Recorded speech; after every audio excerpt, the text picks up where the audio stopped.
5억짜리 스위스 시계가 차가운 대리석 바닥에 부딪히는 소리는 귀청이 터질 듯했다. 당신은 아무것도 아니었어, 최준호. 그저 임시 대타였을 뿐. 비단처럼 부드럽고 독약처럼 매운 강세라의 목소리. 나는 그녀의 냉정한 하이힐이 우리 15년의 상징인 시계를 짓밟은 것을 보았다. 소송은 실패했고 내 지분은 사라졌다. 그녀는 승리한 것이 아니라 나를 증발시켰다. 나는 강남 펜트하우스에 홀로 남겨졌다. 비명조차 허락되지 않았다. 서울 상공을 가르는 그녀 전용기에 소름 끼치는 메아리만이 남았다.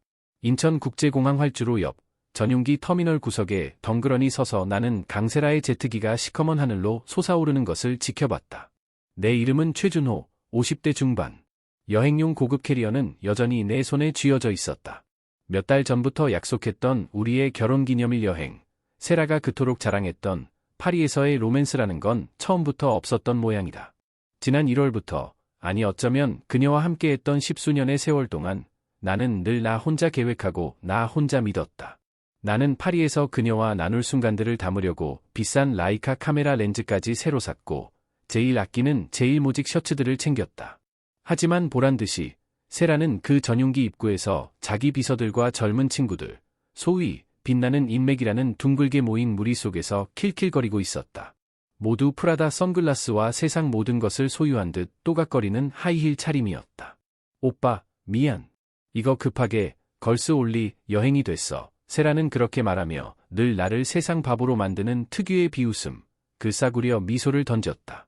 그 순간 터미널 바닥에 대고 소리를 질러 판을 엎어버릴 수도 있었다. 하지만 그러지 않았다. 남의 옷자락을 붙잡고 매달리는 추한 짓은 나 최준호의 방식이 아니니까. 그 비웃음이 머릿속을 맴도는 동안 나는 몸을 돌려 공항 메인 청사 퍼스트 클래스 데스크로 직진했다. 데스크에 단정하게 차려입은 대한항공 직원은 내가 가장 빠른 파리행 비행기표를 요구했을 때 눈 하나 깜빡하지 않았다. 그녀에게 나란 존재는 그저 수많은 VIP 마일리지 고객 중 한 명일 뿐이었다. 내게는 쌓아둔 마일리지도, 충분한 현금도, 그리고 결정적으로 강세라의 허락 따위는 필요 없다고 외치는 갑작스러운 내 안에 불덩이가 있었다. 1시간도 채 되지 않아 나는 푹신한 A380 퍼스트 클래스 좌석에 몸을 묻고 활주로를 천천히 움직이는 비행기 안에서 따뜻한 커피를 마시고 있었다. 나는 그녀를 쫓는 것이 아니었다. 그녀를 나의 세상에서 영원히 떠나보내는 중이었다. 세라의 제트기가 이륙한 지 정확히 10분 후 그녀의 업무용 계정에 그 이메일이 도착할 것을 나는 알고 있었다. 그녀가 나를 버리고 떠나기 직전 나는 미리 공유 변호사, 김앤장 출신의 김지영 변호사를 통해 자동 발송을 걸어두었다. 몇 번의 클릭으로 설정해둔 작지만 충격적인 서프라이즈. 제목은 단 한 줄, 별거 및 재산 분할에 관한 예비 합의서. 나는 상상할 수 있었다. 하늘 위 9,000m 상공에서 곁에서 깨르륵 웃고 떠드는 동행들 사이에서 그녀의 완벽하게 치켜 올라간 눈썹이 솟아오르고 평소처럼 곤란할 때만 보이는 그 무언의 헐떡거림과 함께 입술이 살짝 벌어지는 모습을. 그녀는 분명 유령처럼 창백해질 것이다. 속이 후련했다. 그래, 고통스러워해라. 파리 샤를 드골, CDG, 공항에 내렸을 때 내 휴대폰은 이미 벌집 쑤신 듯 진동하고 있었다. 나는 확인조차 하지 않았다. 따뜻하고 북적이는 프랑스 공항의 혼돈 속으로 걸어나가면서 주머니 속 진동을 그저 내버려 두었다. 155개의 메시지. 나중에 알게 되겠지만 내가 대서양 상공에서 샴페인을 마시는 동안 그녀가 바락과 A1 그리고 후회와 분노를 뒤섞어 보낸 155번의 문자 폭탄이었다. 하지만 그 순간 나는 아무래도 좋았다. 나는 파리에 있었다. 그리고 한 번이라도 이 모든 것은 그녀에 관한 것이 아니라 나 자신에 관한 것이었다. 나는 캐리어를 끌고 자켓깃을 바로잡고 나의 모든 것을 바꿀 이 도시로 걸어나갔다. 파리의 공기는 갓 구운 빵과 자유의 냄새를 풍겼고 나는 더 이상 뒤를 돌아보지 않았다. 강세라는 그녀의 전용기, 수행원, 그 비웃음을 모두 가져도 좋다. 나에게는 더 나은 무언가로 향하는 티켓이 있었고 그녀의 서명을 기다릴 필요가 없었다. 이제 이 활주로는 내가 이륙하는 곳이었다. 퍼스트 클래스 좌석에 몸을 기대자 엔진의 웅웅거리는 소리가 대서양 위를 높이 날아오르는 내 몸을 진동시켰다. 나는 최준호다. 그리고 지난 몇 년 만에 처음으로 나는 강세라의 일정에 맞추거나 화려한 행사에 끼워 맞춘 남편 역할을 하기 위해 비행하는 것이 아니었다. 이것은 오직 나의 비행, 나의 선택이었다. 그리고 그 느낌은 지독하게 좋았다. 승무원이 건네준 샴페인 잔을 받았다. 거품이 솟아올랐다 터지는 것을 보았다. 그 거품 하나하나가 지난 세월 세라가 했던 약속들처럼 사라졌다. 우리는 처음에는 동업자였고 동등하다고 생각했다. 허름한 아파트에서 밤늦도록 머리를 맞대며 그녀의 아우라 디지털, 오러 디지털이라는 명품 IT 브랜드를 일구었다. 그때는 우리의 꿈이었지만 어느새 그것은 완전히 그녀의 꿈이 되어버렸다. 나는 그녀가 세계를 현혹할 때 레드카페토 행사장에서 그녀의 핸드백을 들고 카메라 앞에서 웃어주는 남자로 전락해 있었다. 오빠는 내 곁을 지키는 것에 정말 탁월해. 그녀는 마치 그게 대단한 칭찬이라도 되는 듯 말했다. 나는 고개를 끄덕였고 맞춰주었고 그녀가 빛나도록 놔두었다. 하지만 지금 구름의 끝없는 물결을 바라보며 나는 그것의 실체를 똑똑히 보았다. 나는 지워져 있었다. 그녀의 완벽한 각본 속에서 소품 정도로 축소되었던 것이다. 샴페인은 날카롭고 심지어 쓰게 느껴졌지만 나는 기어코 다 마셨다. 기내용 가방에서 작년 크리스마스에 그녀가 준 가죽 표지의 다이어리를 꺼냈다. 그녀가 좋아하던 비싸고 겉보기엔 사려 깊지만 속은 텅 빈 선물 중 하나였다. 메모 한 장 적을 시간도 없었을 것이다. 지극히 그녀다웠다. 텅 빈 페이지들이 나를 노려보듯 펼쳐졌다. 펜을 공중에 잠시 띄웠다가 종이에 눌러 내가 나 자신이라고 느낄 수 있는 첫 단어들을 적었다. 최준호의 파리, 그녀의 것이 아닌 시는 아니었지만 나의 것이었다. 그걸로 충분했다. 나는 뒤로 기대앉아 그 단어들이 내 안에 스며들게 두었다. 파리는 이제 단순히 목적지가 아니었다. 그것은 선언이었다. 더 이상 그녀의 뒷공무니를 쫓지 않을 것이다. 그녀가 던져주는 관심 부스러기를 기다리지도 않을 것이다. 이 여행은 강세라의 남자가 아닌 나 자신이 누구였는지 다시 찾아내는 여정이었다. 더 이상 세라가 던져주는 관심 부스러기를 기다리지 않을 것이다. 이 여행은 강세라의 덧셈에서 벗어난 나, 최준호가 누구였는지 알아내는 여정이었다. 비행기가 잔잔하게 흔들렸다. 나는 이제부터의 계획을 세우기 시작했다. 몇 시간 뒤면 착륙한다. 그녀라면 고를 법한 최고급 리츠나 포시즌스 같은 곳 대신 그냥 적당한 호텔에 짐을 풀고 걸어 다닐 것이다. 일정표도 없고 언론 전화도 없고 심지어 어디에 서서 무슨 말을 해야 할지 지시하는 사람도 없을 것이다. 나는 거리를 배회하고 냄새만으로 끌리는 음식을 먹고 어쩌면 오랫동안 넣어뒀던 카메라를 다시 꺼내 나 자신을 위한 사진을 찍을 것이다. 그녀의 인스타그램 피드에 올릴 사진이 아니라 그 생각만으로도 웃음이 나왔다.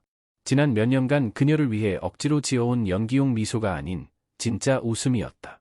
나는 다이어리를 다시 들여다보며 손가락으로 내가 쓴 글자, 별표, 최준호의 파리, 별표를 짚었다.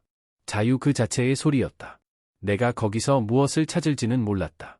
진한 커피가 있는 작은 카페일 수도, 아니면 깊은 생각에 잠길 조용한 구석일 수도 있었다. 어쩌면 그녀의 그림자가 아닌 나 자신을 봐줄 누군가를 만날 수도 있을 것이다. 잠시 외로움을 피하고 싶은 충동이 스쳤지만 나는 그것을 밀어냈다. 이건 그녀를 대체할 무언가를 찾는 여정이 아니다. 나 자신을 되찾는 일이다. 승무원이 다시 와서 따뜻한 물수건을 건넸다.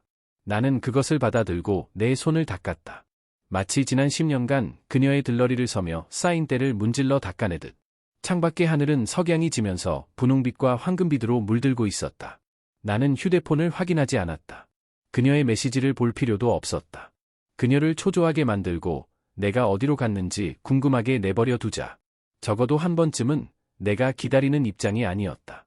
다이어리를 덮고 가방에 넣은 뒤 샴페인을 마저 비웠다. 비행기는 흔들림 없이 수평을 유지하며 내가 진정으로 원하던 방식으로 한 번도 탐험해보지 못한 도시로 나를 싣고 갔다. 나는 그녀의 전용기, 그녀의 계획, 그녀의 승인이 필요 없었다. 내게는 좌석이 있었고 펜이 있었고 깨끗이 지워진 백지 상태가 있었다. 파리는 나를 기다리고 있었고 나는 강세라의 남편이 아닌 최준호로서 그저 최준호로서 파리를 맞이할 준비가 되어 있었다. 마침내 나 자신을 외면하는 것을 멈춘 그 남자로서 샤를드골 공항에 발을 디뎠다. 긴 비행의 다리가 뻣뻣했지만 내 정신은 몇 년 만에 느껴보는 생경한 감각으로 윙윙거렸다. 가능성. 내 이름은 최준호다. 그리고 나는 강세라가 무슨 사진 촬영을 위해 끌고 온 것이 아니라 나 스스로 선택했기에 파리에 있었다. 공항은 불어, 영어, 그리고 수십 가지 언어가 뒤섞인 소리의 소용돌이였다. 나는 마치 긴 잠에서 깨어난 사람처럼 그 혼돈 속을 걸었다. 짐 찾는 곳에서 내 캐리어를 집어들고 어깨에 걸친 뒤 도시의 공기를 들이마실 준비를 하며 출구로 향했다. 하지만 멀리 가지 못하고 부드럽지만 익숙한 목소리가 나를 불렀다. 최준호 씨, 이게 누구야? 살아있었네. 나는 돌아섰고 거기 별표 권태영, 마오코 러벤트, 별표이 있었다. 여유로운 미소를 지으며 기둥에 기대어 서 있는 태영. 그는 강세라의 옛 투자자 중 한 명이었고 이익 창출에 귀신 같은 재주가 있었으며 세라의 헛소리를 견디지 못하는 것으로 정평이 나 있었다. 그는 몇 년 전 창의적인 견해 차이라며 세라의 회사에서 발을 뺐고 이제는 그녀의 가장 큰 기술 라이벌이었다. 태영 씨, 나는 악수를 청하며 말했다. 여기서 뭘 하고 있는 겁니까? 그는 맞춤 재단된 자켓 커프스를 조정하며 킬킬 웃었다. 나야 뭐, 준호 씨랑 같겠지. 그 여자 소나귀에서 벗어나려고 애쓰는 거, 그는 말을 이었다. 공항에서의 그 퍼포먼스 소식 들었어요. 근사하더군요. 어떻게 벌써 소문이 났는지 놀랐지만 태영은 언제나 정보에 밝았다. 하하.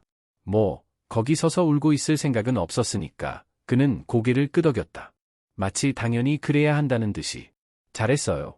준호 씨가 그녀에게 잘린 유일한 사람도 아니니까. 그녀가 이번 주말에 열리는 작은 서밋에서 나를 초대 명단에서 아예 지워버렸지. 하지만 난 어차피 들이닥치기로 했어요. 그는 주머니에서 크림색 봉투를 꺼내 내게 건넸다. 준호 씨도 오는 게 좋을 겁니다. 그녀가 기조연설을 맡았거든. 아니, 맡기로 되어 있었지. 관중석에 익숙한 얼굴들이 없으면 그녀가 얼마나 실망하겠어요. 나는 그 초대장을 받아들고 뒤집어 보았다. 파리에서 열리는 테크 서밋, CEO들과 거물들이 서로 등을 토닥이는 그런 고급 행사였다. 강세라는 이걸 위해 몇 주 동안 거실에서 키노트 연설을 연습했고 나는 옆에서 좋은 남편, 코스프레를 하며 고개나 끄덕여 줬었다. 태영 씨가 온다는 걸 그녀는 모르겠죠? 내가 장난기 어린 눈빛으로 물었다. 네, 나는 대답했고 입가에 미소가 지어지는 것을 느꼈다. 하지만 곧 알게 될 겁니다. 그는 웃으며 내 어깨를 쳤다. 바로 그거죠. 정신이 드는군. 자, 가서 술이나 한잔 합시다. 지금 준호 씨 꼴을 보니 독한 게 필요할 것 같아. 우리는 터미널 바로 바깥, 세련된 유리 건물과 어둑한 조명으로 된 바를 찾아가 위스키 2잔을 시켰다. 첫 모금이 목을 태웠지만 그 위스키는 나를 진정시켰다. 나는 이제 그녀의 움직임에 그저 반응하는 것이 아니라 나만의 움직임을 만들고 있는 새로운 현실에 발을 디디고 있었다. 태영은 의자에 기대앉아 술잔을 흔들었다. 그래서 계획이 뭡니까, 준호 씨? 여기 왔고 그녀는 저 위에서 멘탈이 나갔을 거고 이제 어디로 갈 생각이에요? 나는 손에 쥔 초대장을 내려다보며 생각했다. 아직 모르겠어요. 그냥 도망쳐서 상황을 정리하고 싶었는데 이게 나는 봉투를 가볍게 두드렸다. 이게 어쩌면 시작처럼 느껴지네요. 그는 이해한다는 듯 고개를 끄덕였다. 그녀가 세운 회사의 상당 부분은 준호 씨의 등을 딛고 서 있는 겁니다. 그 초기 마케팅 아이디어들, 그녀의 브랜드를 띄운 바로 그 아이디어들이 누구 머리에서 나왔는지 난 기억하고 있어요. 나는 놀라서 그를 바라보았다. 그가 이 이야기를 꺼낼 줄은 몰랐다. 그건 오래전 일입니다. 오래전 일이라고 해서 사실이 아니라는 뜻은 아니죠. 태영은 술을 한 모금 마셨다. 그녀는 크레딧을 가져가는데 능숙하고 준호 씨는 그녀에게 그걸 내주는데 익숙했죠. 이제 그걸 바꿀 때가 된 것 아닙니까? 그 말은 내가 예상했던 것보다 더 강하게 나를 때렸다. 나는 수년 동안 나 자신에게 상관없다. 나는 그녀를 지원하고 뒤에 있는 남자 역할이 행복하다고 되뇌어왔다. 하지만 태영과 함께 앉아 위스키가 가슴을 데우는 지금 나는 얼마나 많은 것을 놓쳤는지 깨달았다. 파리는 더 이상 단순한 도피처가 아니었다. 그것은 잃어버린 것을 되찾을 기회였다. 우리는 술잔을 비웠고 태영은 일어나 테이블 위에 유로 몇 장을 던져놓았다. 서밋에서 봅시다. 준호 씨, 그녀를 쉽게 봐주지 마세요. 그는 걸어나갔고 나에게는 초대장과 복잡한 생각만이 남았다. 나는 그것을 자켓 주머니에 넣고 내 몫의 술값을 지불한 뒤 밖으로 나섰다. 공기는 상쾌했고 도시는 내 앞에 펼쳐져 있었다. 나는 그 서밋에서 무엇을 할지 몰랐지만 한 가지는 확실했다. 강세라는 내가 더 이상 그녀의 유령이 아니라는 것을 곧 알게 될 것이다. 나는 택시를 잡아 온라인에서 찾은 호텔 이름, 화려하지 않은 나만의 작은 호텔을 기사에게 말해 주었고, 파리의 불빛이 빠르게 스쳐 지나가는 것을 창밖으로 바라보았다. 이것이 나의 기회였다. 그리고 나는 물러서지 않을 것이다. 창밖으로 스며드는 파리의 숨결 소리에 잠에서 깼다. 세라의 세계가 가진 세련된 혼돈과는 동떨어진 부드러운 삶의 웅얼거림이었다. 내 이름은 최준호다. 나는 몽마르트르 언덕에 숨겨진 작은 부티크 호텔 르 마땡 블루, 엘리 메턴 블루에 체크인했다. 그녀라면 절대 고르지 않을 곳이었다. 대리석 로비도 그녀에게 굽실거리는 컨시어지도 없었지만 나에게는 완벽했다. 방은 작았고 삐걱거리는 나무 바닥과 구불구불한 자갈길이 도시로 이어지는 풍경이 보였다. 나는 여기서 살아있음을 느끼기 위해 펜트하우스가 필요 없었다. 나는 자켓을 걸치고 카메라를 들고 나섰다. 아침 공기가 마치 리셋 버튼처럼 나를 때렸다. 거리는 좁았고 오래된 석조 건물들이 늘어서 있었으며 꽃상자들이 색깔을 흩뿌리며 넘실거렸다. 나는 계획 없이 걸었다. 수년 동안 해보지 않았던 행동이었다. 세라와 함께하는 모든 여행은 임무였다. 일정, 미팅, 포토타임. 하지만 오늘 나는 카메라를 든 한 남자일 뿐이었다. 내가 누구와 결혼했는지 신경 쓰지 않는 도시를 배회하는. 나는 흔들리는 테이블이 있고 손님을 재촉하지 않는 웨이터가 있는 그런 카페에 멈춰 섰다. 커피는 진했고 크루아상은 바삭하고 따뜻했다. 나는 그곳에 앉아 지나가는 사람들을 지켜보았다. 스케치북을 든 예술가들, 신문 보는 노인들, 비둘기를 쫓는 아이들. 아무도 나에게 그녀의 최신 제품 출시를 묻지 않았고 사진 찍으라고 웃어보라고 말하지도 않았다. 그 순간은 오직 나 자신만 존재했고 나는 생전 처음으로 어깨가 풀어지는 것을 느꼈다. 아침 식사 후 나는 예술 지구 쪽으로 향했다. 카메라는 마치 잊고 지냈던 오랜 친구처럼 목에 걸려 있었다. 사진은 강세라가 그것을 조롱거리로 만들기 전까지는 나의 주특기였다.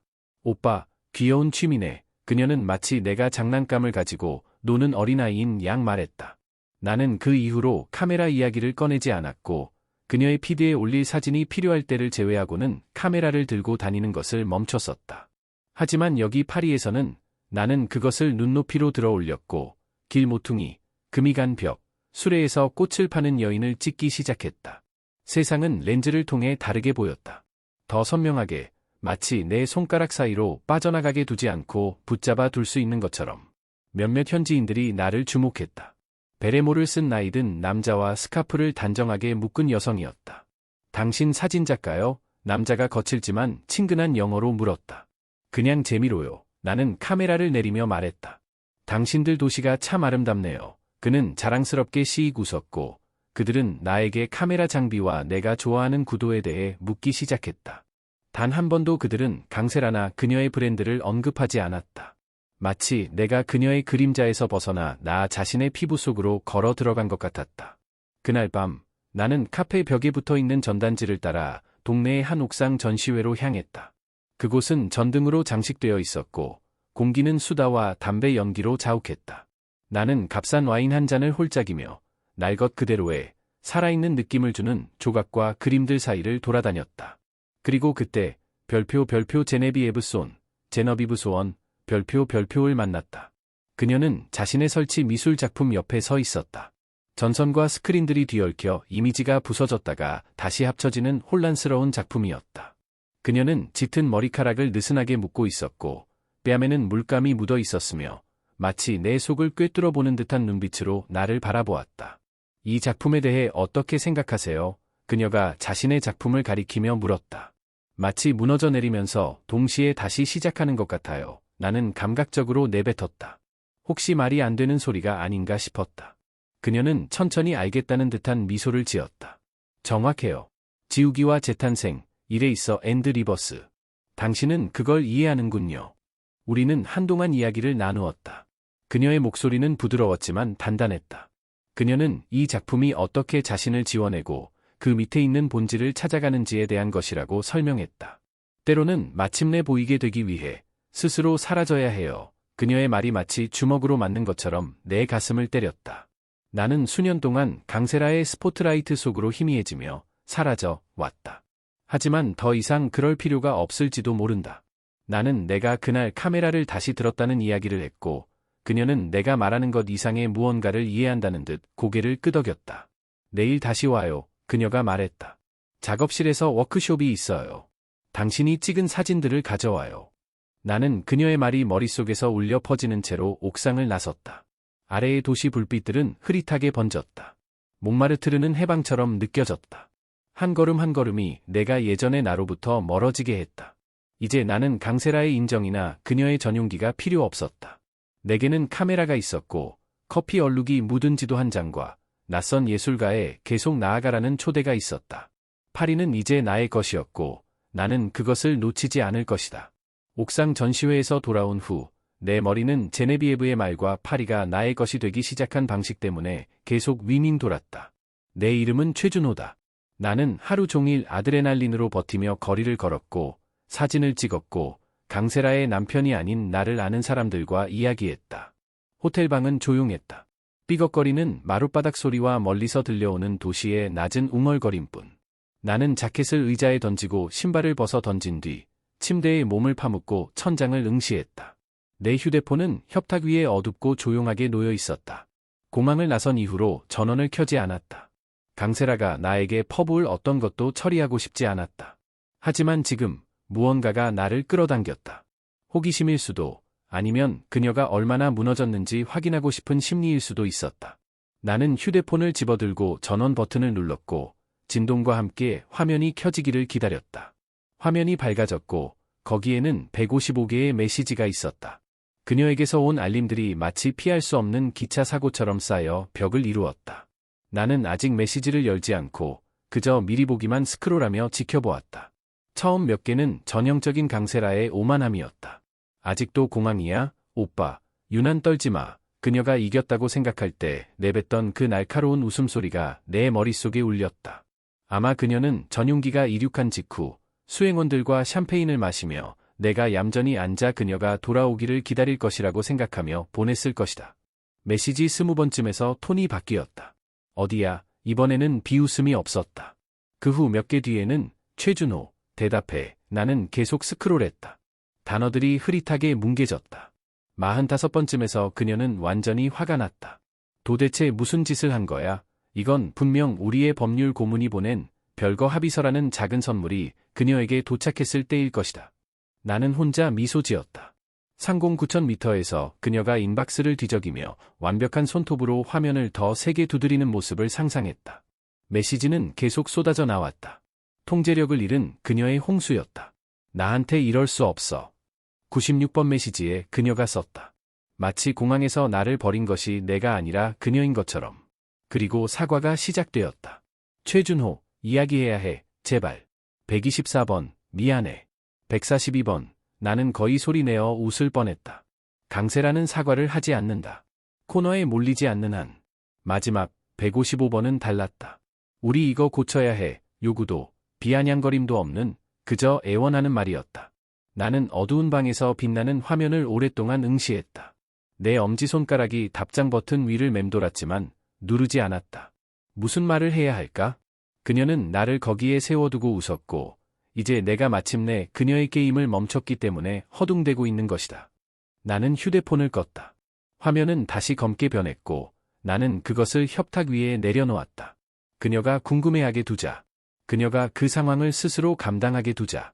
나는 더 이상 그녀가 손가락을 튕기는 순간 달려가 모든 것을 해결하는 별표 충견, 별표이 아니었다. 나는 일어나 창가로 걸어갔고 창문을 열어 차가운 밤 공기가 들어오게 했다.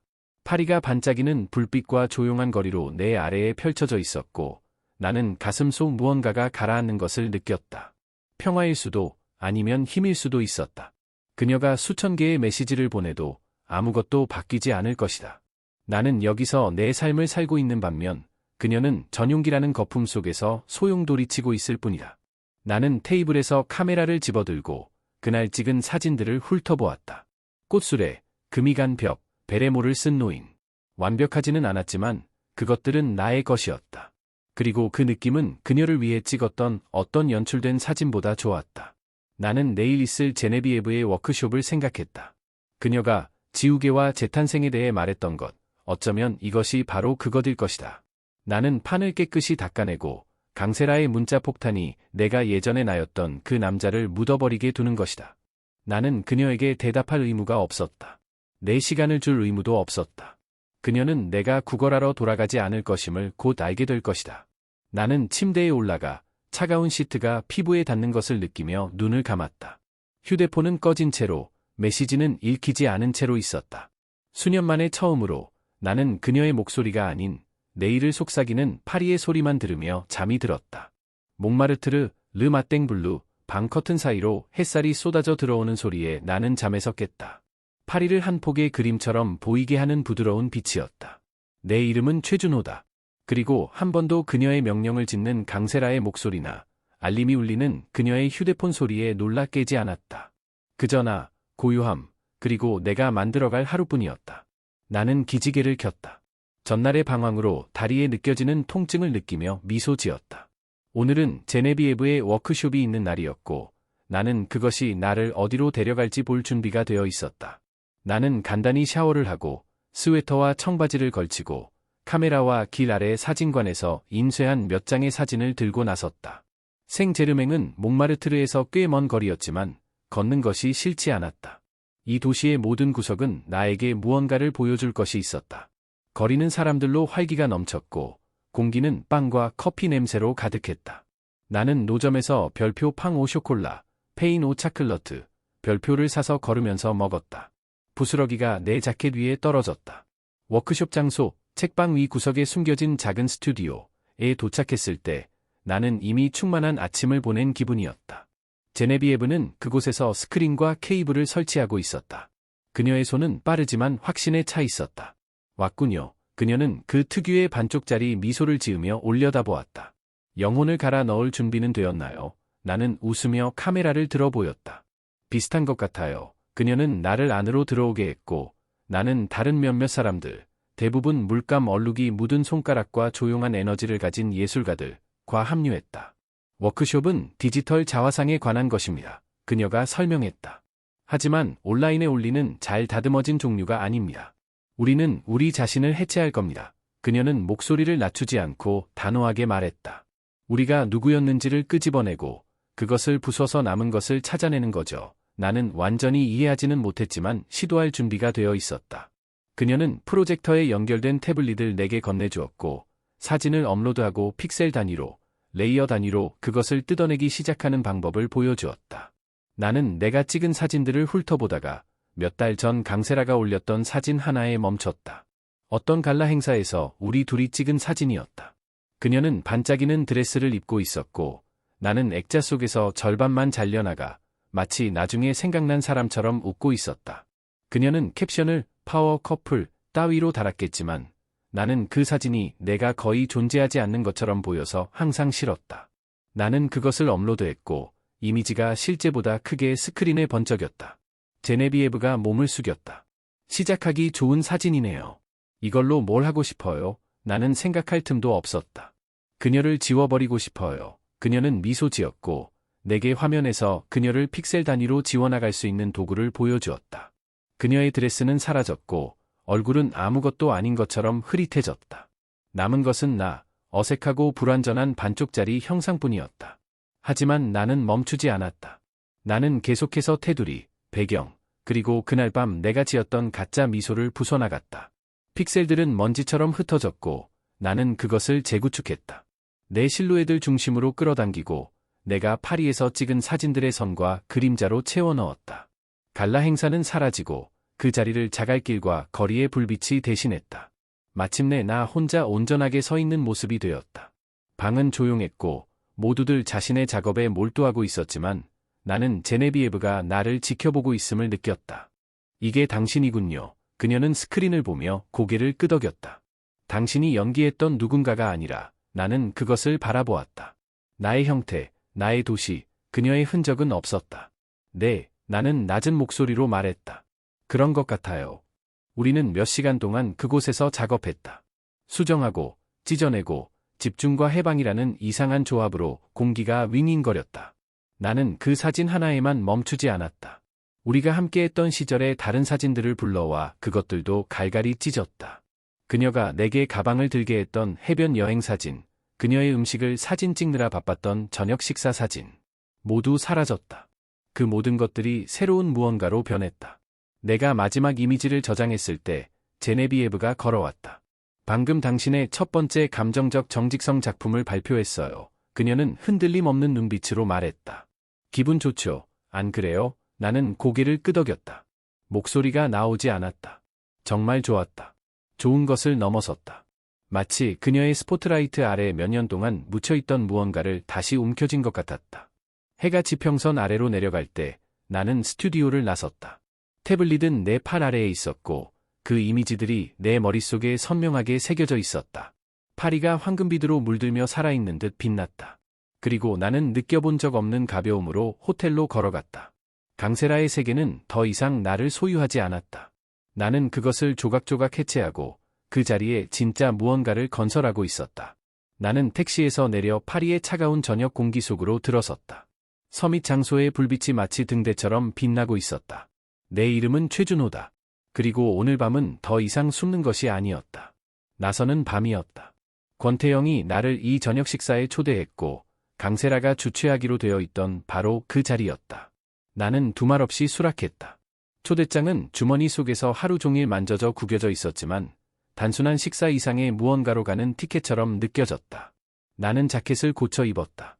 그녀가 골라주었을 화려한 종류가 아니라 내가 좋아하는 단순한 자켓이었다.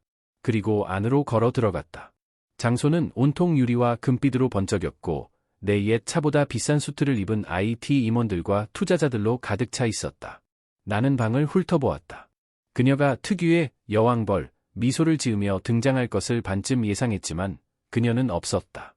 하지만 테이블 세팅에는 여전히 그녀의 이름이 적혀 있었다. 강세라, 기조연설자. 아직 취소하지 않은 모양이었다. 나는 바 근처에서 권태영을 발견했다. 그는 술을 홀짝이며 나비 넥타이를 맨 남자와 대화하고 있었다. 그는 나를 발견하고 손짓했다. 준호 씨, 멋지게 차려입었네. 그는 내게 짙고 독한 무언가가 담긴 잔을 건네며 말했다. 판을 흔들 준비는 되었습니까? 나는 한 모금 마셨고 술이 목을 태우고 내려가게 두었다. 그녀는 여기 없군요. 그는 비웃으며 고개를 저었다. 아직은.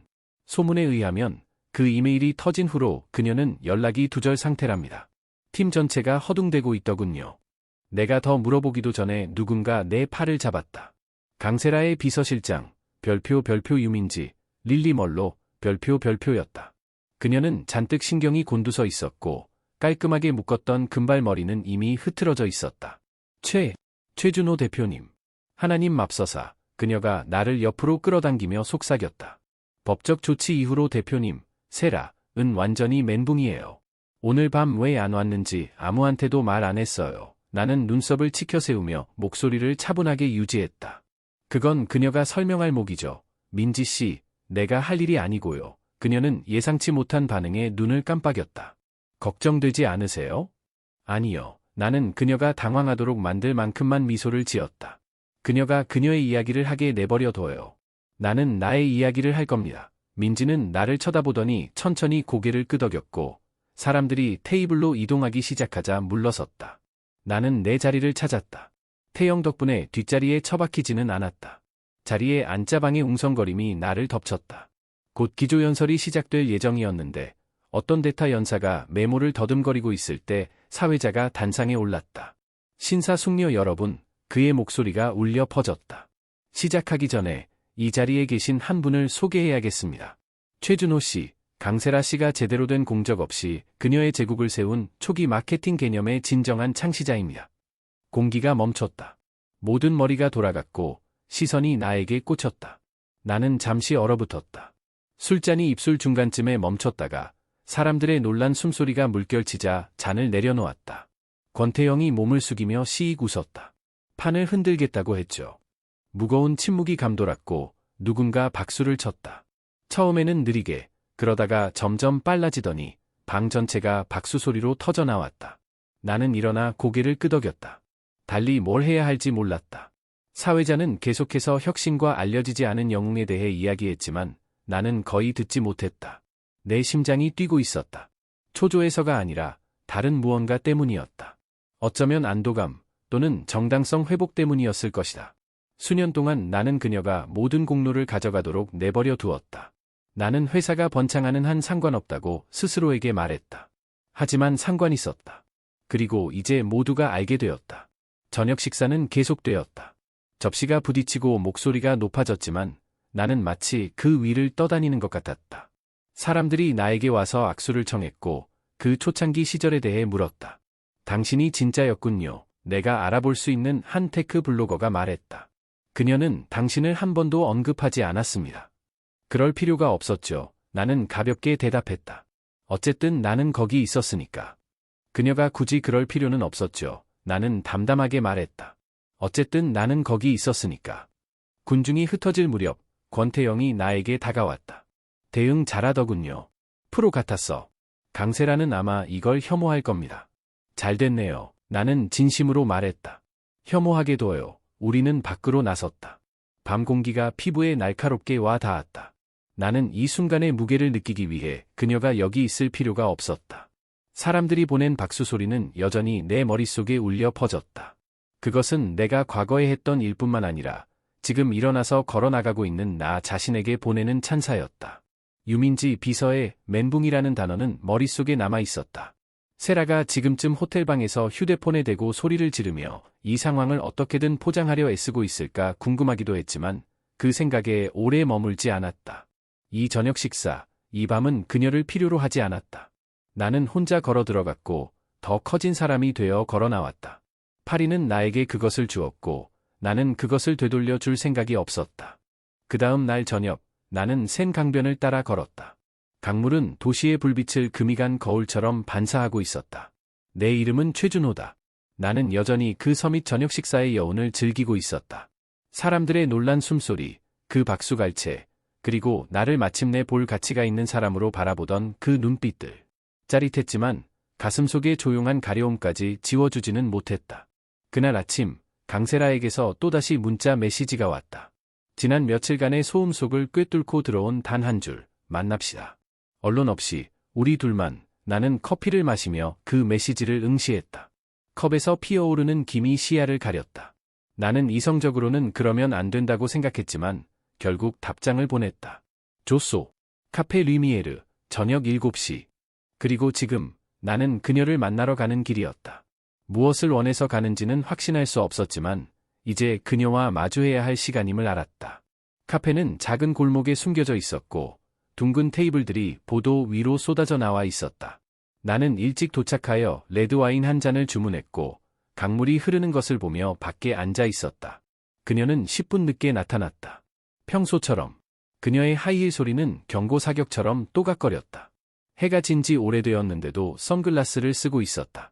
그 뒤로 그녀의 얼굴은 읽을 수 없었다. 그녀는 완벽하게 연마한 조심스러운 우아함으로 내 맞은편 의자에 미끄러져 앉았고 가방을 내려놓았다. 당신, 나에게 굴욕을 줬어. 그녀가 말했다. 인사도 없어. 부드러운 시작도 없고 그녀의 목소리는 너무 오랫동안 억눌러 온 것처럼 팽팽했다. 나는 와인을 한 모금 마시며 그녀의 말이 공중에 걸려 있도록 잠시 내버려 두었다. 아니, 나는 잔을 내려놓으며 말했다. 당신이 스스로를 드러낸 것뿐이요. 나는 단지 당신을 위해 덮어주는 것을 멈췄을 뿐이고. 그녀는 선글라스를 벗었다. 그녀의 눈은 날카로웠고 동시에 피곤해 보였다. 그 이메일, 최준호, 그리고 그 서밋. 당신이 뭘 하려는 거야? 나를 망치려고? 나는 등을 기댔고 목소리를 침착하게 유지했다. 나는 당신에게 뭘 하려는 게 아니요. 나는 당신의 게임을 하는 것을 끝냈을 뿐이야. 그게 다요? 당신이 나를 공항에 두고 떠났고 그걸 비웃었지. 내가 그냥 그걸 참아 넘길 거라고 생각했소. 그녀는 움찔했다. 아주 짧은 떨림이었지만 나는 그것을 잡아냈다. 실수였어. 이제 그녀의 목소리는 부드러웠다. 나도 모르게 그 여자들 분위기에 휩쓸렸던 거야. 여행이 그렇게 되려고 한 건 아니었어. 하지만 그렇게 됐소. 나는 단호하게 말했다. 그리고 수년 동안 그래왔지. 내가 기다리고 당신이 결정하고. 나는 더 이상 당신의 소품이 아니오. 강세라. 그녀는 나를 노려보았다. 그녀가 인정하기 싫어하는 불안한 습관. 손가락으로 테이블을 두드렸다. 그래서 우리가 함께 쌓아 올린 모든 것을 버리고 그냥 떠난다는 거야. 당신이 쌓아 올린 거지. 나는 말했다. 그리고 이 말을 소리내어 말하니 기분이 좋았다. 나는 도왔소. 물론이지. 당신에게 아이디어를 줬고, 당신을 지지했지만, 당신은 공로와 통제권을 가져갔고, 나를 배경에 남겨뒀지. 나는 훈장을 바라는 게 아니오. 나는 그게 충분하다고 가장하는 것을 끝냈을 뿐이야. 그녀의 턱이 굳어졌지만, 그녀는 반박하지 않았다. 어쩌면 그럴 수 없었을 것이다. 그럼 이제 정산 이야기를 합시다. 그녀는 늘 그랬듯이 상황이 불리해지자 화제를 전환했다. 우리가 이걸 해결할 수 있어. 깔끔하게 끝냅시다. 나는 주머니에 손을 넣어 나의 변호사, 김지영 변호사의 명함을 꺼내 테이블 위로 밀어냈다. 이제부터 모든 것은 이 사람을 통해서 진행될 거요. 여기서 우린 끝났소. 그녀는 명함을 보고 다시 나를 바라보았다. 싸우고 싶어 하는 것처럼 입을 열었지만 나는 이미 일어서고 있었다. 최준호, 잠깐, 그녀가 시작했지만 나는 기다리지 않았다. 나는 그녀를 그곳에 앉혀두고 떠났다. 와인은 손대지 않은 채였고 명함이 그녀를 노려보고 있었다. 권력의 이동은 완료되었다. 내가 걸어 나오면서 천천히, 그리고 한순간에 그 사실이 나를 덮쳤다. 나는 그녀에게 그 대화의 빚을 지지 않았다. 내 시간이나 내 설명을 빚지지 않았다. 그녀는 내가 구부러지고, 맞춰주고, 일을 처리해 주었던 수년을 가졌다. 더 이상은 아니다. 나는 거리를 건넜고, 센강이 내 옆으로 펼쳐지며 무게가 걷히는 것을 느꼈다. 이제 이것은 그녀의 선택이 아니었다. 나의 선택이었고, 나는 이미 그것을 실행했다. 나는 계속 걸었고, 도시는 친구처럼 나를 감싸 안았다. 파리는 나에게 목소리와 척추를 주었고, 나는 그것을 돌려주지 않을 것이다. 그녀는 밤새도록 거기에 앉아 다음 수를 계획할 수 있겠지만, 아무것도 바꾸지 못할 것이다. 나는 자유로웠다. 그녀에게서뿐만 아니라, 그녀가 만들도록 내버려 둬던 나 자신의 버전에서도. 강물은 꾸준하고 확실하게 흘러갔고, 나는 그 흐름에 맞춰 걸었다. 내 발걸음은 몇 년 만에 가장 가벼웠다. 다음 날 아침, 르마땡 블루방 블라인드를 뚫고 들어오는 햇살과 함께 나는 깨어났다. 폭풍이 지나간 후의 고요함이었다.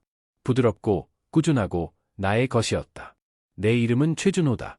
그리고 지난밤, 그 카페 테이블에 강세라를 남겨두고 걸어 나오면서, 나는 마침내 그녀의 세계와 나를 묶고 있던 마지막 실타래를 끊어낸 기분이었다. 나는 휴대폰을 확인하지 않았다. 그녀가 다시 문자를 보냈는지 신경 쓰지 않았다. 오늘은 그녀에 관한 것이 아니었다. 나에 관한 것이었고, 나는 이미 하나의 아이디어를 품고 있었다. 나는 호텔의 작은 주방에서 커피를 들고 창가에 앉았다. 쓴맛이 나를 깨웠고, 몽마르트르가 깨어나는 것을 지켜보았다. 아래 거리는 이미 움직이고 있었다. 상인들이 노점을 설치하고, 사람들이 일하러 발을 끌며 걷고 있었다. 그리고 나는 내가 찍었던 사진들, 제네비에브와 함께 수정했던 그 이미지들을 생각했다. 그것들은 더 이상 단순한 사진이 아니었다. 그것들은 나의 조각이었고, 날 것 그대로의 진실이었다. 만약 내가 그것들을 전시한다면 어떨까? 강세라에게 내 능력을 증명하기 위해서가 아니라, 오직 나 자신을 위해서? 나는 수첩을 꺼내 생각을 휘갈겼었다. 갤러리, 전시회, 파리. 커피를 다 마셨을 무렵, 나는 계획을 세웠다. 나는 제네비에브에게 전화를 걸었다. 마침 그녀가 외출하려는 참이었다. 여보세요, 최준호입니다. 나는 방을 서성거리며 말했다. 갤러리 공간 임대하는 것에 대해 아는 게 있나요? 그녀는 웃었다. 모든 것을 가능하게 만드는 것 같은 편안한 소리였다. 진심이에요? 네, 말해 지구 근처에 괜찮은 곳을 알고 있어요. 작지만 개성이 있죠. 뭘 생각하고 있어요? 전시회, 나는 말하는 동시에 단어들을 구체화했다. 워크숍에서 했던 그 자화상들, 그리고 이번 주 찍은 거리 사진들. 그걸 걸고 싶어요. 그녀는 망설이지 않았다. 좋아요. 1시간 뒤 거기서 만나요. 나는 전화를 끊고 카메라와 인쇄한 사진들을 들고 나섰다. 말의 지구는 좁은 거리와 오래된 건물들로 이루어진 미로였고, 갤러리와 카페들로 생기가 넘쳤다. 제네비에브가 찾아낸 공간은 완벽했다. 흰 벽, 다른 나무 바닥, 빛이 잘 들어오는 큰 창문. 주인인 피에르라는 투박한 남자는 미친 예술가들이라며 중얼거렸지만 단기 임대에 동의하며 열쇠를 건네주었다. 제네비에브는 공구상자와 미소를 들고 나타났고 우리는 작업에 착수했다. 우리는 사진들을 걸었다. 파리 거리 속 나의 실루엣, 파편화된 갈라 사진, 활짝 웃는 꽃술의 아줌마 사진. 나는 전시회 이름을 미제단, 언크라프트이라고 불렀다. 마침내 내가 프레임 속으로 걸어 들어가는 것 같아서 이 이름이 옳다고 느껴졌다.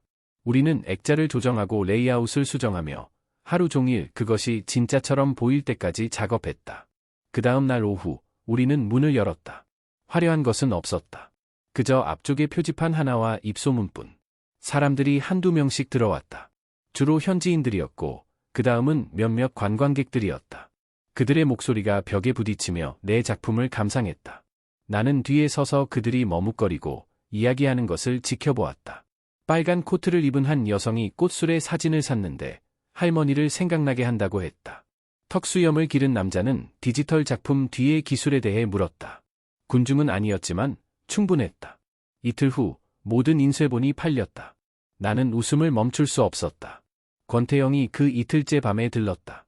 그의 정장은 여전히 날카로웠다. 축하합니다. 그는 근처 술집에서 가져온 맥주를 건네며 말했다. 성공이군요. 그건 그렇고 세라가 회사 지분을 되사려고 시도하고 있답니다. 내가 이미 늦었다고 말해줬죠. 나는 웃으며 그의 병에 내 병을 부딪혔다. 그녀는 계속 허둥대게 둬요. 나는 여기서 만족합니다. 그는 고개를 끄덕이며 주위를 둘러보았다. 이게 당신이군요, 최준호. 그녀의 그림자가 아니라 그녀가 이 소식을 들었을 때 얼굴을 봐야 하는데 나는 그럴 필요가 없었다. 나는 그녀의 얼굴을 상상할 수 있었다. 그 완벽한 눈썹이 찌푸려지고 입술이 꽉 다물어지는 모습. 하지만 더 이상 중요하지 않았다. 갤러리는 나의 것이었다. 사진들은 나의 것이었다. 그리고 그것들을 산 사람들은 그녀가 아닌 나를 보았다. 제네비에브가 우리에게 합류했다. 그녀의 페인트가 튄 청바지는 태영의 깔끔함과 대조를 이루었다. 해냈군요. 그녀가 나를 쿡 찌르며 말했다. 내가 안에 정직한 무언가가 있다고 말했잖아요. 당신 없이는 불가능했을 겁니다. 나는 진심으로 말했다. 그녀는 어깨를 으쓱했지만 그녀의 눈빛은 그녀가 내 마음을 이해하고 있음을 보여주었다. 마지막 방문객들이 떠난 후 우리 셋은 그곳에 서 있었다. 공간은 다시 조용해졌다. 나는 그 텅 빈 벽들, 여전히 붙어있는 판매 완료 딱지를 바라보았다. 나는 충만함을 느꼈다. 단순히 자부심뿐만 아니라 내가 길을 잃었던 무언가를 되찾았다는 느낌. 이것이 나의 진정한 나로 가는 여권이었다. 파리에서 도장이 찍히고 서명된. 나는 강세라의 승인이나 그녀의 제국이 필요 없었다. 내게는 이것이 있었고 그것으로 충분했다. 내 이름은 최준호입니다. 파리에서의 마지막 날 아침, 폭풍이 지나간 후 찾아오는 그 고요함 속에서 눈을 떴습니다. 부드럽고 꾸준하며 오롯이 나의 것인 아침이었습니다. 지난 한 주 동안 나는 매 단계, 사진 한 장 한 장을 통해 나 자신을 다시 쓰고 있었습니다. 이제 나는 더 이상 강세라의 남편이 아니었습니다. 협탁 위에 휴대폰 화면을 켰을 때 자정 직후 그녀에게서 온 단 하나의 메시지가 빛나고 있었습니다. 아직도 나를 사랑하니? 절박할 때마다 본질을 파고드는 강세라다운 질문이었습니다. 나는 그녀가 아마도 서울의 익숙한 호텔 스위트룸 어딘가에서 손톱으로 화면을 두드리며 내가 늘 그랬듯이 무너져 내리기를 기다리고 있을 모습을 상상했습니다. 내 엄지손가락이 답장 버튼 위를 맴돌았습니다. 그래라고 말하고 상황을 수습하고 그녀에게 매달릴 빌미를 줄까 하는 수십 가지의 오래된 습관이 나를 잡아끌었습니다. 하지만 나는 그러지 않았습니다. 삭제, 딜리트 버튼을 눌렀습니다. 메시지는 마치 처음부터 없었던 것처럼 사라졌고 나는 휴대폰을 내려놓았습니다. 아무런 응답도 구두점도 남기지 않았습니다. 그저 평화만 남았습니다. 나는 더 이상 그녀에게 대답할 의무가 없었습니다. 나는 스웨터를 걸치고 거리로 나섰습니다. 도시가 마지막으로 나를 부르고 있었습니다. 몽마르트르의 거리들은 깨어나고 있었습니다. 나는 서두르지 않고 걸었습니다. 파리는 내 예상보다 훨씬 많은 것을 주었습니다. 다시 찾은 카메라, 완판된 갤러리, 그리고 잊고 살았던 나의 척추, 스파인. 생강 근처 서점 카페에 앉았습니다. 낡은 의자들과 책들로 가득 찬 곳이었습니다. 커피를 주문하고 새로 산 아무것도 장식되지 않은 수첩을 펼쳤습니다. 펜을 쥐는 느낌이 좋았습니다. 그곳에 속해야 할 것처럼 단단하고 안정적이었습니다. 나는 첫 페이지에 이렇게 썼습니다. 최준호, 예술가. 더 이상 강세라의 덧셈이 아니다. 더 이상 좌초되지 않았다. 그저 비행 중이다. 단어들은 쉽게 흘러나왔습니다. 망설임도 제고할 필요도 없었습니다. 이것은 거대한 이야기는 아니었지만 나의 시작이었습니다. 커피를 마시며 강물이 흘러가는 것을 지켜보았습니다. 관광객들, 빵 봉지를 든 현지인들이 지나갔지만 더 이상 내가 투명 인간처럼 느껴지지 않았습니다. 나는 지난 한 주를 되돌아보았습니다. 서밋에서 권태영이 지은 미소, 워크숍에서 제네비에브가 준 조용한 격려, 그리고 팔린 작품으로 텅 비어버린 갤러리 벽, 그들은 그녀의 그림자가 아닌 나 자신을 보았습니다. 그것만으로도 앞으로 나아갈 힘이 되었습니다. 내 휴대폰이 한 번, 두 번 진동했지만 나는 확인하지 않았습니다. 그녀가 사과를 보내든 협박을 하든 혹은 더 많은 질문을 하든 상관없었습니다. 나는 이미 떠남으로써 그리고 여기에 무언가를 세움으로써 내가 해야 할 모든 말을 끝냈습니다. 나는 커피를 다 마셨을 때 깨달았습니다. 나는 그녀를 미워하지 않았습니다. 심지어 그리워하지도 않았습니다. 그녀는 그저 끝난 챕터였습니다. 그리고 이 수첩, 이 도시, 그리고 이 나는 다른 무언가의 첫 페이지였습니다. 계산을 하고 수첩을 팔 아래 끼고 밖으로 나섰습니다. 공기는 상쾌했고 생강은 내 옆에 꾸준히 흐르고 있었습니다. 나는 강변을 따라 걸으며 그녀의 마지막 메시지의 무게가 완전히 사라지는 것을 느꼈습니다. 아니, 나는 더 이상 그녀를 사랑하지 않았습니다. 그녀가 나를 묶어두었던 방식으로 말입니다. 나는 대신 이것을 사랑했습니다. 이 자유, 이 고요함, 그리고 내가 되어가고 있는 이 남자를. 여러분, 제가 파리에서 발견한 것은 복수나 승리가 아니었습니다. 그것은 바로 별표 정의, 저스티스, 별표였습니다. 하지만 이 정의는 법정의 차가운 판결이 아닌 자기 자신에게 내리는 따뜻한 인정이었습니다. 우리는 살아가면서 수많은 관계 속에서 우리의 본질을 조금씩 깎아내립니다. 특히 사랑하는 사람과의 관계에서는 더욱 그렇습니다. 나의 존재 이유가 상대의 빛을 더욱 밝히는 소품이 되어갈 때 우리는 스스로를 지우고 있다는 사실조차 망각합니다. 삭막한 현대사회, 특히 치열한 한국 사회에서 성공이라는 이름 아래 인간적인 관계는 종종 소유와 통제로 변질됩니다. 강세라가 저를 대했던 방식처럼 말입니다. 하지만 중요한 교훈은 이것입니다. 당신이 진정으로 존중받을 유일한 사람은 바로 당신 자신입니다. 남에게 크레딧을 도둑맞았다고 느낄 때 목소리를 내지 않으면 그 침묵은 스스로를 향한 가장 큰 폭력입니다. 때로는 관계를 깨뜨리는 용기가 텅 비어버린 삶을 다시 채우는 유일한 방법이 됩니다. 저는 늦은 나이에야 비로소 제 삶의 프레임을 별표, 미재단, 언크라프트, 별표 했습니다. 파리는 저에게 공간을 주었지만 변화를 만든 것은 저의 선택이었습니다. 혹시 지금 여러분의 삶 속에서도 누군가의 그림자 아래 서 있거나 혹은 나 자신이 아닌 누군가의 역할을 연기하고 계시진 않습니까? 당신의 별표, 진짜 이름, 별표를 묻는 질문 앞에서 망설이고 계시다면 잠시 멈추고 자신에게 물어보십시오. 당신의 활주로는 어디입니까? 그리고 당신은 지금 누구를 위해 비행하고 있습니까?